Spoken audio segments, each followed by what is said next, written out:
இன்றைக்கு நாங்கள் பார்க்க போகிற கணக்கு என்ன அப்படின்னு சொல்லி சொன்னால் பகுதி 2 கணிதம் பகுதி 2ல் ஏ பாட்டில் 6வது இல்லாட்டி 5வது வினாவாக வரக்கூடிய ஒரு கேள்வி தான் இன்றைக்கு பார்க்க போகிறோம். பார்ட் 2ல் இருக்கக்கூடிய கேள்விகளில் செய்கிறதுக்கு கொஞ்சம் இலகுவான கேள்விகளில் இந்த கேள்வியும் உண்டு. இது ஒரு மீடுரன் பரம்பல் என்ற பகுதிக்குள்ளே வந்து வரும். கூட்டமாக்கப்பட்ட தரவுகளோட இடையே காண்றது அப்படின்னு சொல்லி இதை நாங்கள் வகைப்படுத்துவோம். இது ஒரு மாதிரி வினா. இப்போ பார்த்தீங்கன்னு சொல்லி சொன்னால் பார்ட் 2 பேப்பரில் 5வது கேள்வி இல்லாட்டி 6வது கேள்வியாக நீங்கள் இதை பார்க்கலாம். கடந்த நடந்த பாஸ் கேள்வியில் எடுத்து பார்த்தீங்கன்னு சொல்லினா தெரியும். இப்படி ஒரு அட்டவணை வந்து போட்டிருக்கிறேன். நான் ஒரு மாதிரி வினா அப்படின்னு தந்திருக்கிறேன். இதை நாங்கள் என்னென்னு செய்கிறது, அதாவது கூட்டமாக்கப்பட்ட இந்த தரவுகளோட இடையே காண சொல்லி கேட்கணும். நாங்கள் ஒரு மீடுரன் அட்டவணையோட தயாரித்து அதிலிருந்து இந்த இடையே காண போகிறோம். சரியா? இப்போ இந்த வினாவை பாருங்க. இது வந்து கத்தரிக்காய்களின் நிறை கிலோகிராம் அப்படின்னு சொல்லி மேலே ஒரு வகுப்பாயிடு வந்திருக்கு. நாட்களின் எண்ணிக்கை அப்படின்னு சொல்லி கீழே வந்திருக்கணும். மேலே தரப்பட்ட இந்த விடயத்தை வந்து நாங்கள் வகுப்பாயிடை அப்படின்னு சொல்லி சொல்லுவோம். இது வகுப்பாயிடைகள். இது வந்து மீடுரன் அப்படின்னு சொல்லி சொல்லுவோம். இந்த எண்ணிக்கை என்றது எப்பவுமே மீடுரன் அப்படின்னு சொல்லி அழைக்கணும். இது நான் இந்த வினாவோட தலைப்பு அதில் ஒன்றுமே தரையில்லை. ஓகே, இந்த தலைப்பு நான் சொல்லுவேன்னு பார்த்தீங்கன்னு சொல்லி சொன்னால், ஒரு சந்தையில் 20 நாட்களில் கொண்டு வரப்பட்ட கத்தரிக்காய்களின் நிறை பற்றிய தகவல்கள் அட்டவணையில் தரப்பட்டுள்ளன அப்படின்னு சொல்லி இந்த கேள்வி ஸ்டார்ட் ஆகியிருக்கு. அப்போ இந்த கத்தரிக்காய்களோட நிறைய வகுப்பாயிடுகளாக பிரிச்சிருக்கு.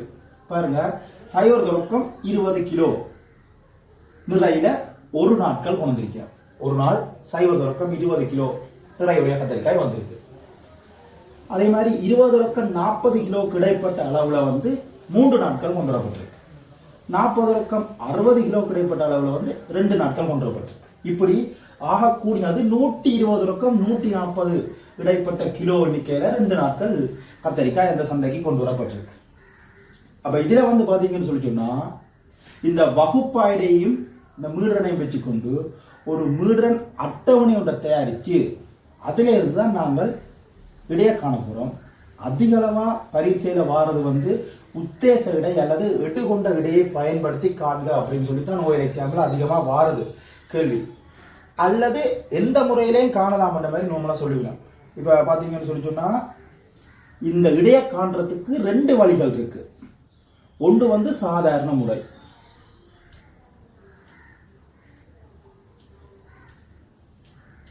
அடுத்தது உத்தேச இடை அப்படி சொல்லிவிடும், அல்லது எட்டுக்கொண்ட இடை என்று கூட சொல்லலாம்.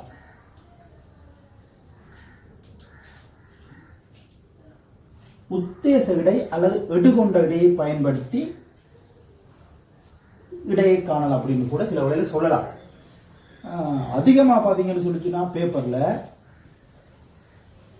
ஆகார வகுப்பின் நடுப்பெருமானத்தை உத்தேச இடையாக கொண்டு அல்லது எடுகொண்ட இடையாக கொண்டு ஒரு நாளில் கொண்டு வரப்பட்ட கத்தரிக்காய்களின் இடை எண்ணிக்கையினை காண்க அல்லது இடை நிறையினை காண்க அப்படின்னு சொல்லி கேள்வி கேட்பினோம்.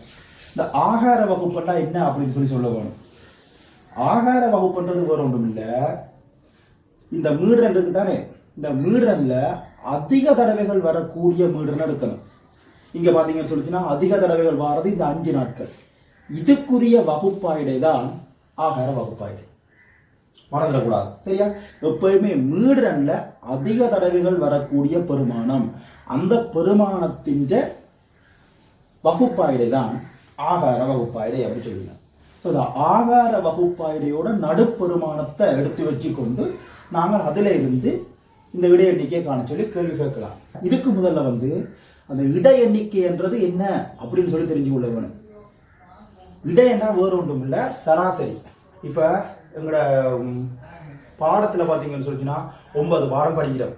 அந்த 9 பாடத்தின்றையும் சராசரி என்ன அப்படின்னு சொல்லி நாங்கள் எங்களோட வகுப்பு ரிப்போர்ட்ல வந்து போடுகிறோம். 9 பாடங்களை கூட்டி 9ஆல பிரிச்சு போட்டு சராசரி போடுகிறோம். அப்ப இங்கேயும் அதே மாதிரி தான் நான் இடை என்றது வேற ஒன்றும் இல்லை. இங்க 20 நாட்கள்ல கொண்டு வரப்பட்ட கத்தரிக்காய்கள் நிறைய தந்திருக்கிறேன். ஒரு நாளைக்கு சராசரியா எவ்வளவு கத்தரிக்காய் அந்த சந்தைக்கு வருது, ஒரு நாளுக்கு சராசரியா எவ்வளவு வருது, அதுதான் இடை. சரியா? அப்ப நீங்க மறந்துடாதீங்க, எப்பயுமே இந்த மீடுரன் சொல்லுவாங்க தான் இந்த நாட்களின் எண்ணிக்கை. இந்த மீடுரனை ஒன்றாக கருதி கொண்டு அதற்குரிய வகுப்பாயிடை தான் எப்பவுமே இடை அப்படி சொல்லுகிறோம். இப்ப பாத்தீங்கன்னா இது நாட்கள். அப்போ ஒரு நாளில் கொண்டு வரப்பட்ட கத்தரிக்காய்களின் நிறை அதுதான் இடை. சரியா? இதுல நாட்கள் இருக்கிறவரையா ஒரு நாளில் கொண்டு வரப்பட்ட கத்தரிக்காய்களின் நிறை. ஒரு நாளைக்கு சராசரியா எவ்வளவு கத்தரிக்காய் அந்த மார்க்கெட்டுக்கு வந்திருக்கு, இதைத்தான் நான் அட்டவணை போட்டு காணவும். சரியா? ஓகே. அப்ப என்னென்று அட்டவணை போட்டு காண்றது அப்படின்னு சொல்லி நான் உங்களுக்கு அடுத்துதான் சொல்றேன். சரி, ஓகே. பாருங்க, இதுதான் அந்த அட்டவணை. நாங்கள் தயாரிக்க போற மீடுரன் அட்டவணை வந்து இதுதான். ஏற்கனவே தரப்பட்ட அந்த தரவுகள்ல இருந்து 2 தரவுகள்லாம் நீங்க நாங்க பதிஞ்சிருக்கிறோம். மிச்சம் இருக்கிற இந்த 3 கோலத்தையும் நான் நிரப்ப வேணும். நிரப்பி இதோட கூட்டுத்தொகையும் நான் எடுத்தாக வேணும். சரியா?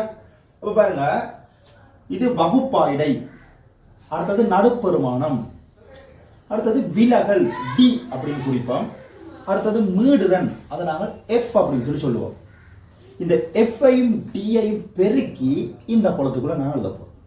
சரியா? அப்ப இதுதான் என்னோட மீடுரன் அட்டவணை. அப்ப ஒரு இந்த கணக்கில் பார்த்தீங்கன்னு சொல்லி சொன்னா வகுப்பாயிடையும் மீடுரனும் தந்திருப்பினம். அவை தந்த அந்த அட்டவணையில வந்து பாத்தீங்கன்னா மேலே இருக்கக்கூடிய அந்த பெருமானம் அதை வகுப்பாயிடை அப்படின்னு சொல்லி சொல்லுவோம். அந்த வகுப்பாயிடையும் அதுக்கு பிறகு கீழே எண்ணிக்கை தந்திருப்பார்கள், அந்த மீடுரனும் இங்க தந்திருப்பினம். நான் இந்த நடுப்பெருமானம் விலகல் அதோட இது ரெண்டையும் பெருக்கம் எஃப்டி இதையும் நான் இப்ப பூர்ணப்படுத்தி ஆக வேணும். சரி, ஓகே. இந்த நடுப்பெருமானம் என்ன, விலகல் என்ன, இதை எப்படி பூர்ணப்படுத்துறது அப்படின்னு சொல்லி சொல்றேன், கவனிச்சு கொள்ளுங்க. ஃபர்ஸ்ட் நடுப்பெருமானத்தை பார்ப்போம். இந்த வகுப்பாயிடைக்கு நடுவ வரக்கூடிய பெருமானம் தான் நடுப்பெருமானம் அப்படின்னு சொல்லி சொல்லுவோம். சைவருக்கும் 20க்கும் இடையில எந்த எண் வரும், இதுதான் நடுப்பெருமானம். இந்த நடுப்பெருமானத்தை காண்றதுக்கு 2 வழிகள் இருக்கு. ஒன்று நேரிய வழி, அடுத்தது குறுக்கு வழி என்று கூட சொல்லலாம். சரி, என்னண்டு இந்த நடுப்பெருமானத்தை காண்றது முறைப்படி என்ன காண்றது அப்படின்னு சொல்லி ஃபர்ஸ்ட் பார்ப்போம். என்ன செய்ய வேணும்டா, இந்த வகுப்பாயிடையோட தொடக்கம் இந்த முடிவு இந்த 2ஐயும் நீங்க கூட்டி, சைவரையும் 20ஐயும் கூட்டி அதுட்ட அரைவாசியை நீங்க காண வேணும். இப்போ உதாரணமா பாத்தீங்கன்னா 0ஐயும் 20ஐயும் கூட்டி போட்டு அதை 2 ஆளை பிரிச்சு விடணும். 0ஐயும் 20ஐயும் கூட்டினீங்கன்னா 20 என்று வரும். இந்த 20 நீங்க 2 ஆளை பிரிச்சீங்கன்னா 10 அப்படின்னு சொல்லி வரப்போது விட. இதுதான் இதோட நடுப்பெருமானம். சரியா? ஓகே. சரி, அப்ப 20 40 நடுப்பெருமானம் என்ன அப்படின்னு சொல்லிச்சுன்னா 20ஐயும் 40ஐயும் கூட்டி 60, 60 அரைவாசி 30. இப்படித்தான் நடுப்பெருமானம் வரப்போகுது. சரியா? இது வந்து ஒரு சாதாரணமா காண்ற நேரடியான முறை. சரி, அப்ப 20ஐயும் 0ஐயும் கூட்டுவோம். 20ஐயும் 0ஐயும் கூட்டினா 20, 20ஓட அரைவாசி வந்து 10. அதுதான் நடுப்பெருமானம். சரியா? இந்த கீழ் எல்லையையும் மேல் எல்லையையும் கூட்டி போட்டு அதுக்கு அரைவாசியா காணப்போறோம். அப்ப 20, 40, 60, 60ஓட அரைவாசி 30. சரி, அடுத்தது பாருங்க, 40, 60, 100, 100ஓட அரைவாசி வந்து 50. இப்படி நீங்க ஒவ்வொன்றையும் கூட்டி கூட்டி கூட்டி அதோட அரைவாசியை கண்டு நீங்கள் நடுப்பெருமானமாக போட்டுக்கொண்டு வரலாம். இன்னும் ஒரு குறுக்கு வழி இருக்கு பாருங்க. என்ன அப்படின்னு சொல்லி சொன்னா, இந்த முதலாவது நடுப்பெருமானத்தை மட்டும் நீங்கள் கண்டால் போதும்.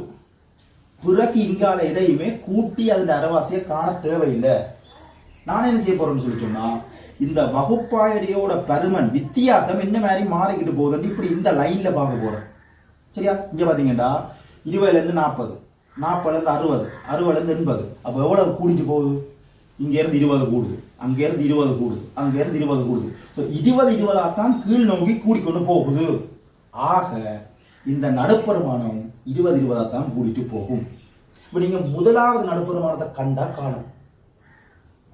20 சைவம் கூட்டினா 20, 20ஓட அரைவாசி 10. அதை மட்டும் கண்டுட்டு அதுக்கு பிறகு இங்க என்ன மாதிரி கூடுதோ அதே அளவால இதையும் கூட்டி விட்டீங்கன்னா சரி. இங்க 20 தானே கூடுது, அப்ப 10ஓட 20 கூட்டுவோம். 10 20 30, 30 20 50, 50 20 70, 70 20 90, 90 20 110, 110 20 130. சரி, அப்ப இங்க 20 20ஆ கூட்டிட்டு போனா நீங்க நடுப்பெருமானத்தையும் 20ஆவே கூட்டிட்டு வாங்க. இங்க 10 10 அதிகரிச்சு கொண்டு போனா நடுப்பெருமானத்தையும் 10 10ஆவே கூட்டிட்டு வாங்க. அவ்வளவுதான். சரியா? இங்க எவ்வளவு அதிகரிக்குதுன்னு கீழ் நோக்கி பாருங்க. அதை பார்த்துட்டு அதே வித்தியாசத்தில் இதை கூட்டிவிட்டா சரி. கண்டிப்பாக இந்த வித்தியாசம் எப்பயுமே மாறாமல் இருக்கு. பாருங்க 20 இந்த இடமே மாறாமல் இருக்கு. ஆக பயப்படாம நாங்கள் அதே வித்தியாசத்தால் அப்படியே கூட்டி போட்டுவிட்டா சரி. ஒவ்வொன்றாக கூட்டி கூட்டி கூட்டி அந்த அரைவாசி காண வேண்டிய பிரச்சனை இருக்காது. அதால நேரத்தை மிச்சப்படுத்தலாம். அதான் முக்கியமான விஷயம். இங்க பாருங்க 120 140 கூட்டி 260, அதோட அரைவாசியை கண்டா 130 அப்படின்னு வர தேவையில்லை. இங்க இருந்து ஸ்ட்ரைட்டா நான் போட்டுடலாம். ஸோ நடுப்பெருமானம் காண்ற முறை உங்களுக்கு சொல்லியிருக்கேன். சரியா? விளங்காதாக்கள் திரும்பவும் சொல்றேன்னு பாருங்க. நடுப்பெருமானம் எப்படி காண போறோம்டா, இந்த வகுப்பாயடியோட கீழ் எல்லை மேல் எல்லை இந்த 2 பெருமானங்களை கூட்டி அதோட அரைவாசியை தான் நான் நடுப்பெருமானமா போடுவேன். சரியா? சைவரை 20 கூட்டினா 20, அதோட அரைவாசி 10. அதுக்கு பிறகு முதலாவது நடுப்பெருமானத்தை போட்டா பிறகு நீங்கள் இந்த வகுப்பாயடி எவ்வளவாக அதிகரிக்குதோ அதனால நடுப்பெருமானத்தையும் அதிகரிச்சு விட்டீங்கன்னா சரி. 20 40 60 80 20 20 கூட்டிட்டு போகுது. நானும் இங்க இருந்து 20 20 கூட்டி கொண்டு போனா சரி. 10ஓட 20 கூட்டினா 30, 30 20 50, 50 20 70, 70 20 90, 110 130 20 கூட்டி விட்டா சரி. சரியா? ஸோ நடுப்பெருமானத்தை நான் பூர்ணப்படுத்தியாச்சு. அடுத்தது இந்த விலகலுக்கு வருவோம். இந்த விலகல் காண்றதுக்கு முன்னம் அங்க உங்களுக்கு கேள்வியில சொல்லியிருந்தது என்ன அப்படின்னு சொன்னா, ஆகார வகுப்பின் நடுப்பெருமானத்தை உத்தேச இடையாக கொண்டு அப்படி சொல்லியிருந்தவர். ஏற்கனவே நான் உங்களுக்கு சொல்லியிருக்கிறேன், ஆகார வகுப்புன்றது அதிக தடவைகள் வரக்கூடிய வகுப்பாயிடை. இங்க பாருங்க, இவ்வளவுக்கு அதிக தடவைன்னா 5 தான் அதிகம். அதிக தடவை வரக்கூடிய வகுப்பாயிடை இதுதான் ஆகார வகுப்பாயிடை. இந்த ஆகார வகுப்பாயிடையின் நடுப்பெருமானத்தை இந்த ஆகார வகுப்பாயிடையோட நடுப்பெருமானத்தை இதைத்தான் உத்தேச இடையாக எடுத்துக்கொள்ளட்டாம். உத்தேச இடை அல்லது எடுகொண்ட இடை என்று சொல்லுகிறான். உத்தேசமா ஒரு 70 அப்படின்னு எடுத்துக்கொள்றேன். அவ்வளவுதான், வேற ஒன்றும் இல்லை. சரியா? இப்ப இந்த கத்தரிக்காய் திணிவில ஒரு சராசரியா ஒரு நாளைக்கு ஒரு 70 கிலோ வந்திருக்கு. உத்தேசமா எடுத்துக்கொள்றதுதான் இந்த உத்தேச இடை. சரி, இப்போ ஃபர்ஸ்ட் அவ எதை உத்தேச இடையா எடுக்க சொல்லினோ அதை நீங்க ஒரு பாக்ஸ் போட்டு வச்சுக்கொள்ளுங்க நடுப்பெருமானத்துல. சரியா? ஓகே. இதுல இருந்துதான் நான் இந்த விலகலை காண போறேன். அது எப்படி இதுல இருந்து விலகலை காண்றது அப்படின்னு சொல்லி சொன்னா, எடுத்துக்கொண்ட இந்த உத்தேச இடையே பூச்சியமாக வச்சுக்கொள்ளணும். அதோட விலகல் பெருமானம் பூச்சியம் அப்படின்னு வச்சுக்கொள்ளணும். இந்த 70 பெருமானத்தில இருந்து இந்த உத்தேச இடையிலிருந்து ஒவ்வொரு நடுப்பெருமானங்களும் எவ்வளவாக குறையுது எவ்வளவாக கூடுது என்று போட்டுக்கொண்டோம்னா அதுதான் விலகல். இப்ப உதாரணமா பாத்தீங்கன்னா இந்த 70க்கு கீழே எல்லாமே கூடிட்டு போகுது, 70க்கு மேல எல்லாமே குறைஞ்சிட்டு போகுது. பாருங்க, அப்ப குறைஞ்சிட்டு போறதை நான் மைனஸ் அப்படி போட்டு போறேன், கூட்டிட்டு போறதை பிளஸ் சொல்லி போட்டு போறேன். சரி, 70ல இருந்து 50 எவ்வளவு குறையுது? 20 குறையுது சாய. 70ல இருந்து 30 கழிச்சு பாருங்க, சாய 40. 70ல இருந்து 10 கழிச்சு பாருங்க, சாய 60. இதுதான் அந்த விலகல் எவ்வளவு குறையுது. மேல் நோக்கி பார்க்கும்போது குறைகிறத போடும், அதே மாதிரி கீழ் நோக்கி பார்க்கும்போது என்ன செய்ய போகுது? கூட போகுது. அந்த 70ல இருந்து எவ்வளவு கூடுது அப்படின்னு கொடுப்பாரு. இதுல கூட ஒரு ஒற்றுமையை பாருங்க. நான் உங்களுக்கு சொன்னான் ஒவ்வொரு குளமும் 20 20 தான் கூடிக்கிட்டு வந்துச்சு. இங்கேயும் அதுதான் நடந்திருக்கு பாருங்க, 20 40 60 அப்படிதான் போயிட்டு. ஸோ இதை கூட நீங்க பயப்படாம நிரப்பிக்கொள்ளலாம். கழிச்சு பார்க்க தேவையில்லை, கூட்டி பார்க்க தேவையில்லை. அப்ப இங்க பாருங்க 20 40 60. அதே மாதிரி இங்க கூடிக்கொண்டு போகும்போதும் 20 கூடுது, 40 கூடுது, 60 கூடுது. நீங்க வேணுமெண்டா பார்த்து கொள்ளலாம். 70ல இருந்து 90 20 கூடுது, 70ல இருந்து 110 40 கூடுது, 70ல இருந்து 130 60 கூடுது.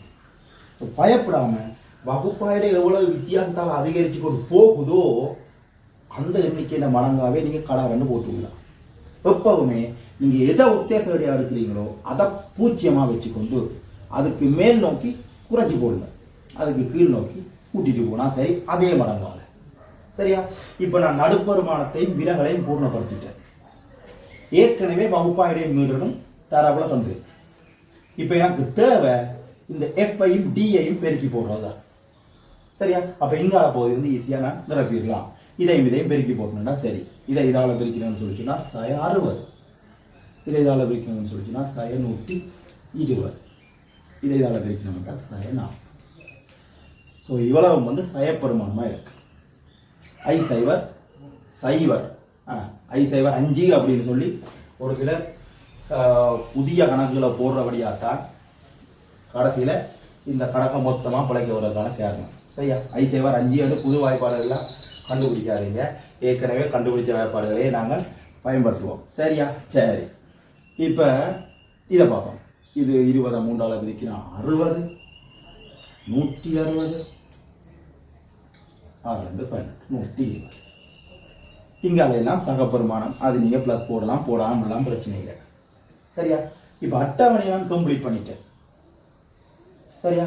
விளங்காதவங்களுக்கு மறுபடியும் இந்த வீடியோவை ஃபர்ஸ்ட்லேருந்து விட்டு பார்த்தீங்கன்னு சொல்லிச்சுன்னா உங்களுக்கு ஈஸியாக விளங்கிக்கொள்ளும். ஃபர்ஸ்ட்டு வந்து நடுப்பெருமானத்தை கண்டிருக்கிறேன்.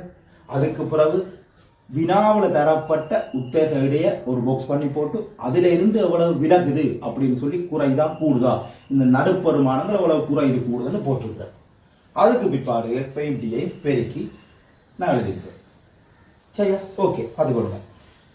இப்போ எனக்கு தேவை இடை காண்றதுக்கு இந்த எஃப்டியோட கூட்டுத்தொகையும் எஃப்ஓட கூட்டுத்தொகையும் தான் தேவை.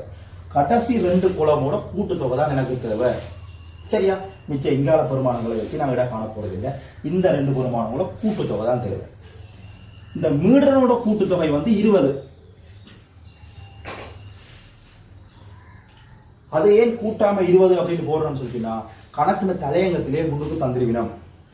20 நாட்களில் கொண்டு வரப்பட்ட கத்தரிக்காய்களின் திணிவுகள் பற்றிய தரவுகள் அப்படின்னு சொல்லி தந்துருந்தேன். அப்போ மொத்தமாக கூட்டினா 20 தான் வரும். நான் இதை கூட்டி கொண்டிருக்கிறதுக்கு டைம் வேஸ்ட் ஆகும். அப்போ கணக்கு தலைப்பிலே ஏற்கனவே தந்திருக்கிறபடியா பயப்படாமல் ஸ்ட்ரைட்டாக அதை நான் போட்டுடலாம். இதை இனிமேல் அதை கூட்டி பார்த்து கொண்டிருக்கும் போது உங்களுக்கு நேரமும் போயிடும். அதை விட சில வேளையில் கூட்டல் போல வந்தால் கணக்கு பிழைச்சும் போடும். சரியா? அப்போ தலைப்பிலே வேலை பாருங்க, நேரடியாக போட்டுடலாம். சரி, இதை எப்படி கூட்டுறது அப்படின்னு சொல்லி உங்களுக்கு ஏற்கனவே தெரியும். சரியா? தெரியாதவங்க இருந்தால் அவங்களுக்காக ஒரு வாட்டி சொல்கிறேன். என்னன்னு சொல்லிட்டீங்கன்னா இந்த சயவில் இருக்கிற பெருமானங்களை தனியாக கூட்டணும், சகவில் இருக்கிற பெருமானங்களை தனியாக கூட்டணும். ரெண்டையுமே தனித்தனியாக கூட்டி போட்டு எந்த தானம் பெருசாக வருதா அதிலிருந்து மெட்ட தானத்தை நீங்கள் கழிச்சு கொடுத்தீங்கன்னா சரியா இருக்கும். சரியா? இப்போ சயவில் இருக்கிற பெருமானங்களை தனியாக கூட்டினீங்கன்னு சொல்லிச்சுன்னா 120, 60, 180, 180, 40, 220. சயவில் 220 அப்படின்னு சொல்லி வருது.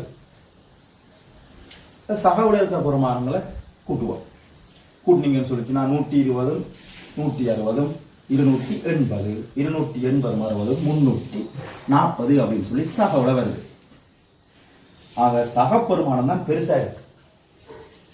சகப்பெருமானத்திலேருந்து இந்த சயப்பெருமானத்தை நான் கழிச்சு தான் கொடுக்க வேணும். அப்போ விடை வந்து எனக்கு சகவில் தான் வரும். பார்த்தீங்கன்னா இது சக செயலுக்கான ஒரு சுருக்கல் முறை. ஒருவேளை இந்த சக சய கூட்டல் கழித்தல்ல உங்களுக்கு ஏதாச்சும் சந்தேகம் இருக்கு அப்படின்னு சொல்லி சொன்னால் எனக்கு வந்து நீங்கள் கொமெண்ட்ல அதை நீங்கள் சொல்லலாம். அப்படின்னு சொல்லி சொன்னால் என்னோட டிக்டாக் வழியா அதில் வந்து என்னோட கான்டாக்ட் நம்பர் நான் போட்டிருக்கிறேன். அதே மாதிரி இந்த யூடியூப் சேனலில் வந்து என்னோட கான்டாக்ட் நம்பர் போட்டிருக்கேன். நீங்கள் எனக்கு வாட்ஸ்அப் பண்ணியும் இதில் இருக்கிற விளக்கங்களை நீங்கள் சந்தேகங்களை தாராளமாக கேட்டுக்கொள்ளலாம். சரி, இப்போ இது ரெண்டையும் நீங்கள் கூட்டினீங்கன்னு சொல்லிச்சுன்னா அந்த 340 தான் 220 கழிவட்டு 120 அப்படின்னு சொல்லி எஃப்டியோட கூட்டுத்தொகை பெருமானம் வரும். ஆக மொத்தத்தில் இந்த அட்டவணையை தயாரித்து நான் எஃப்டியோட கூட்டுத்தொகையும் எஃப்ஓட கூட்டுத்தொகையும் எடுத்துக்கொள்ளணும். இது தான் நான் செய்ய வேண்டிய முதலாவது படிமுறை. இந்த கணக்கில் இந்த அட்டவணையை நீங்கள் தயாரித்து இந்த பெருமானங்கள் எல்லாம் நிரப்பி மொத்த எஃப்டியும் எஃப்டியும் கூட்டுத்தொகை எடுத்தீங்கன்னு சொல்லிச்சுன்னா உங்களுக்கு கிட்டத்தட்ட 3 புள்ளிகள் வந்து வழங்கப்படும். ஒரு கேள்விக்கு 10 புள்ளி தானே, இப்போ 3 புள்ளிகளை கிட்ட இந்த அட்டவணையை தயாரித்து எடுத்தீங்கன்னு சொல்லிச்சுன்னா உங்களுக்கு கிடைக்கும். சரி, அடுத்ததா இடையே என்னென்னு காண்றது, அதுக்கான சமன்பாடு என்ன அப்படின்னு சொல்லி நான் அடுத்ததாக உங்களுக்கு சொல்கிறேன். ஓகே, இப்போ வந்து நாங்கள் இடை காண்றது அப்படின்னு சொல்லி சொல்லுவோம். பாருங்க, இடை காணுவதற்குரிய சமன்பாடு இதுதான். அந்த அட்டவணையில் இருக்கக்கூடிய தரவுகளை வச்சு தான் நான் அந்த இடையை காண போறேன். ஏ சக சிக்மா எஃப்டி இன்கு சிக்மா எஃப் அப்படி சொல்லுவோம். இந்த சிக்மாண்டா வேற ஒன்றும் இல்லை, புதுசான குழம்பிடாதீங்க. சிக்மான்றது வந்து கூட்டுத்தொகை, அதாவது எஃப்டியோட கூட்டுத்தொகை. அந்த அட்டவணையில் எங்களுக்கு எஃப்டின்ற பெருமானம் வந்து பார்த்தீங்கன்னு சொல்லிச்சுன்னா 120 அப்படின்னு சொல்லி கிடைச்சிது. ஏன்னா எஃப்டியோட பெருமானம் 120 அப்படின்னு சொல்லி நாங்கள் கூட்டி கண்டுறாங்க. அதே மாதிரி எஃப்ஓட பெருமானம் 20 அப்படின்னு சொல்லி கூட்டி கண்டுறாங்க அந்த அட்டவணையிலிருந்து. எஃப்ன்றது எண்ணிக்கை, அந்த நாட்களின் எண்ணிக்கை 20 அப்படின்னு சொல்லி கூட்டிக்கணும். அதே மாதிரி எஃப்டி, எஃப்ஐயும் டிஐயும் அந்த விலகலையும் எஃப்ஐயும் பெருக்கி சாய எல்லாம் கலந்து வந்து கடைசியா அதோட கூட்டுத்தொகை வந்து 120 வந்துச்சு. அதைத்தான் நான் இங்கே போனது பிரதியிட போறேன், வேற ஒன்றுமே இல்லை. எஃப்டியோட கூட்டுத்தொகை அதுதான் சிக்மா எஃப்டி, எஃப்ஓட கூட்டுத்தொகை அதுதான் சிக்மா எஃப். அப்புறம் இந்த ஏன்றது வந்து நாங்கள் ஏற்கனவே ஒரு பெட்டி போட்டு எடுத்துக்கொண்டு அந்த உத்தேச இடை, சரியா, நாங்கள் உத்தேச இடை ஆகார வகுப்பின் நடுப்பெருமானத்தை உத்தேச இடையாக கொண்டு காண்க அப்படின்னு சொல்லிக்கலாம் தானே. அந்த ஆகார வகுப்பின் நடுப்பெருமானம் அதுதான் வந்து இங்க ஏ.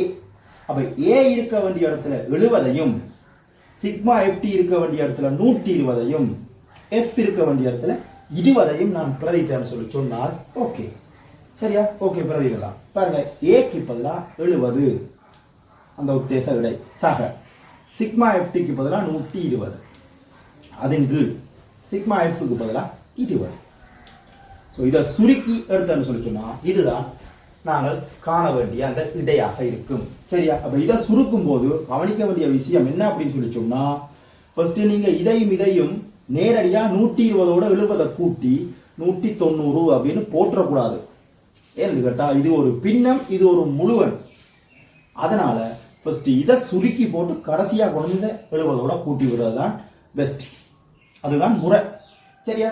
அப்ப நான் ஃபர்ஸ்ட் இதை சுருக்குவோம். இதை சுருக்கணும்னு சொல்லி சொன்னா அந்த சைவரையும் வெட்டி விடலாம். 2ஆல் சுருக்கினீங்கன்னா 2 2 6 12, ஸோ 6 அப்படின்னு சொல்லி விட வருது. இதை சுருக்கினோம்டா இங்க 70ஐ மாறையும் கூட்டினீங்கன்னு சொல்லிச்சுன்னா 76 அப்படின்னு சொல்லி இடை வரப்போகுது. அப்ப 76 கிலோகிராம் இதுதான் ஒரு நாள்ல சராசரியாக கொண்டுவரப்பட்ட கத்தரிக்காய் என்ற தெளிவாக இருக்கும். அந்த அட்டவணையை யோசிச்சு பாருங்க. அந்த அட்டவணையில பாத்தீங்கன்னு சொல்லிச்சுன்னா 20 கிலோகிராம்லையும் கத்தரிக்காய் வந்திருக்குது. அதே மாதிரி 120 130 140 கிலோகிராம் வரைக்கும் அந்த கத்தரிக்காய்கள் கொண்டுவரப்பட்டிருக்கு. ஆனாலும் நான் சராசரியா காணும் போது ஒரு நாளைக்கு சராசரியாக 76 கிலோகிராம் கத்தரிக்காய்கள் சந்தைக்கு வந்தது. இதுதான் அந்த இடை, சரியா. இதுல நீங்க கவனிக்க வேண்டிய விஷயம் என்ன அப்படின்னு சொல்லி சொன்னா, இந்த 120 20ஆல பிரிச்ச பிறகுதான் நீங்க இந்த ஏயோட கூட்டணும், சரியா. இதை பிரிக்காம நேரடியா கூட்டி போட்டு அதுக்கு பிறகு பிரிப்பீங்கன்னு சொல்லிச்சுன்னா உங்களோட விடப்பிழைக்கும், சரியா, உங்களோட விடப்பிழை. அப்படி அதே மாதிரி இன்னொரு விஷயம் என்ன கேட்டிருக்கா, இந்த எஃப்டியோட பெருமானம் சில நேரத்துல சயவுல வரலாம். எஃப்டியோட கூட்டுத்தொகை ஒரு வேளை சயவுல வந்துடலாம். இப்ப இங்க எனக்கு சகவுல வந்தது, சில நேரம் சயவுல வந்துடலாம். அப்படி சயவுல வந்தா என்ன செய்யணும்டா, நீங்க பிரிச்சு வார இந்த விடைய ஏயில இருந்து கழிச்சு விடணும், சரியா. இப்போ ஒருவேளை இது சக 6க்கு பதிலாக சய 6 என்று விட வந்திருந்தேன்னு சொல்லிச்சுன்னா நீங்க 70ல இருந்து 6 கழிச்சு கொடுப்பீங்க. அது எப்படி சயவுல விட வரும் அப்படின்னு சொல்லி சொன்னா அந்த எஃப்டியோட பெருமான கூட்டுத்தொகையை பார்க்கும்போது தெரியும், சரியா. எஃப்டியோட கூட்டுத்தொகை பார்க்கும்போது அதுல சக வருதா சய வருதான்னு அதுல பார்க்கும்போது தெரியும், சரியா. நீங்கள் சயவுல ஒரு பாஸ் பேப்பர்ல வந்து ஒரு கணக்கு கொண்டு எடுத்து செய்யுங்க, சரியா. எடுத்து அந்த கணக்கு கொண்டு எடுத்து செய்தீங்கன்னு சொல்லிச்சுன்னா அந்த விட என்ன மாதிரி வருது, எஃப்டி சகவுல வருதா சயவுல வருதான்னு தெரியும். ஒருவேளை சயவுல வந்தேன்னு சொல்லி சொன்னால் நீங்க பிரிச்சு வர விடையை கழிக்க வேணும், சகவுல வந்தா கூட்டி விட்டாலே ஓகே. இதுதான் வந்து மீடுரன் பெரம்பலுண்ட இடை காண்ற முறை, சரியா. மறுபடியும் இந்த வீடியோ ஒர்க்கா விளங்காதவங்க திருப்பி ஒர்க்கா பாருங்க. பார்த்துட்டு உங்களுக்கு தெளிவா இருக்கு அப்படின்னு சொல்லிச்சுன்னா என்னோட வீடியோவை ஹெல்ப்பாக வச்சுக்கிட்டு நீங்கள் ஏற்கனவே நடந்த ஒரு கடந்த வருஷம் நடந்ததோ அதுக்கு முன் வருஷம் நடந்ததோ ஒரு பாஸ் பேப்பரையோ 2-3 பாஸ் பேப்பரையோ நீங்கள் எடுத்து செய்து பாருங்க. செய்து பார்த்து உங்களால் அந்த விடையை எடுக்க முடியுதா அப்படின்னு சொல்லி ஆன்சரோட ஒப்பிட்டு பாருங்க. உங்களால் விடையை எடுக்க முடியலை, உங்களுக்கு அதுலேயும் சந்தேகங்கள் இருக்குது அப்படின்னு சொல்லி சொன்னால் கண்டிப்பாக வந்து இந்த கொமெண்ட்ல போடுங்க. அப்படின்னு சொல்லிச்சுன்னா என்னையே நீங்கள் தொடர்பு கொண்டு கூட சந்தேகங்களை கேட்கலாம். ஓகே, மீண்டும் இன்னொரு பாடத்தில் வரக்கூடிய வினாவோட சந்திக்கலாம். நன்றி.